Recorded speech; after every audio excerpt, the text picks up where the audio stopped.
ये तो होना ही था। 2016 में जब अचानक प्रधानमंत्री नरेंद्र मोदी ने नोटबंदी का ऐलान करते हुए 2000 के नए नोटों की शुरुआत की थी, तब कांग्रेस नेता राहुल गांधी ने इस पर कई सवाल उठाए थे। अब जब आरबीआई ने ऐलान किया कि 2000 के नोटों को सर्कुलेशन से हटा लिया जाएगा, तब कांग्रेस नेताओं ने तो मानो प्रधानमंत्री मोदी पर सवालों की बौछार कर दी।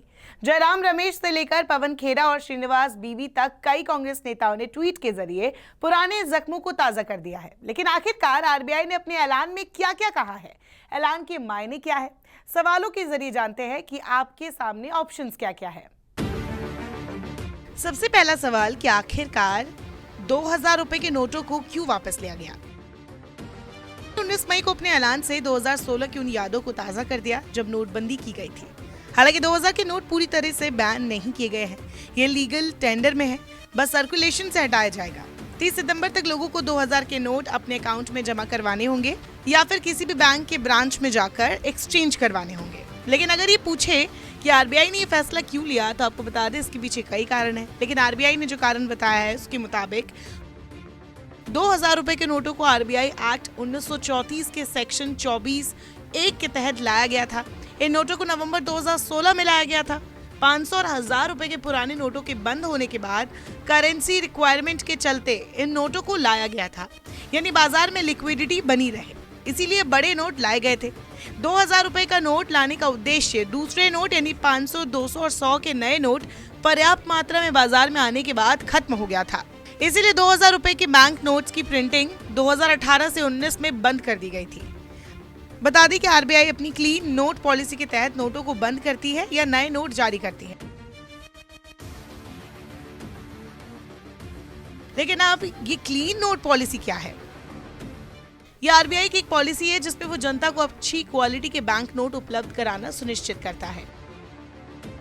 अब अगला सवाल कि आगे क्या होगा।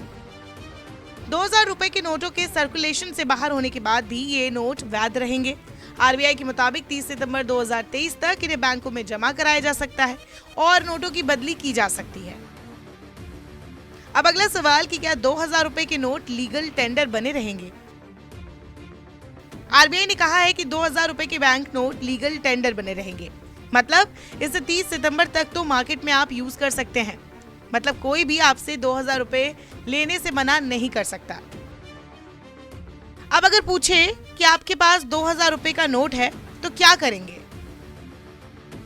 जनता बैंक ब्रांचों में जाकर इन नोटों को अपने खातों में जमा करा सकती है और इसके अलावा वो इन्हें दूसरे नोटों से एक्सचेंज कर सकते हैं। ये सुविधा बैंकों में 30 सितंबर 2023 तक रहेगी और 23 मई से शुरू होगी। ये सुविधा आरबीआई के 19 रीजनल ऑफिसों में भी रहेंगी।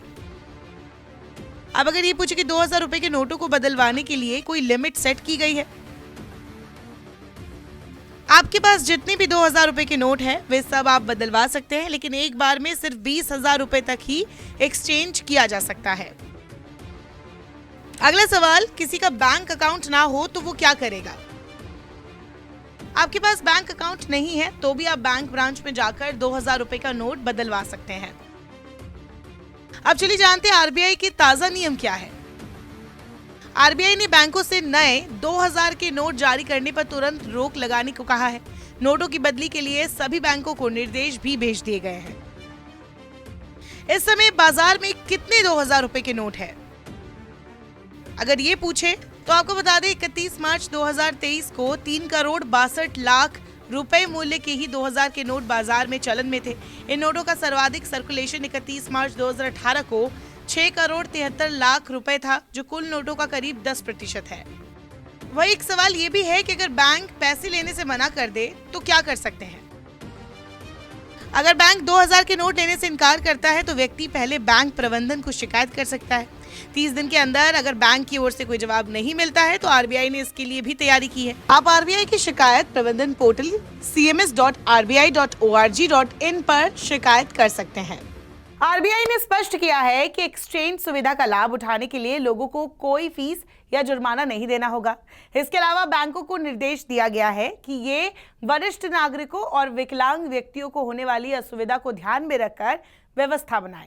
तो ऐसे में टेंशन लेने की बात नहीं है। जिनको लग रहा है कि फिर से नोटबंदी कर दी गई है, तो ऐसा भी नहीं है। आपके पास काफी टाइम है इन नोटों को एक्सचेंज या अपने अकाउंट में जमा करवाने के लिए। नमस्कार, मैं हूं मानक गुप्ता। अगर आपको हमारा ये वीडियो पसंद आया हो तो इसे लाइक और शेयर जरूर करें और हाँ, हमें सब्सक्राइब और फॉलो करना ना भूलें ताकि आप देश और दुनिया की कोई खबर मिस ना करें। तो जुड़े रहिए हमारे साथ और देखते रहिए News 24।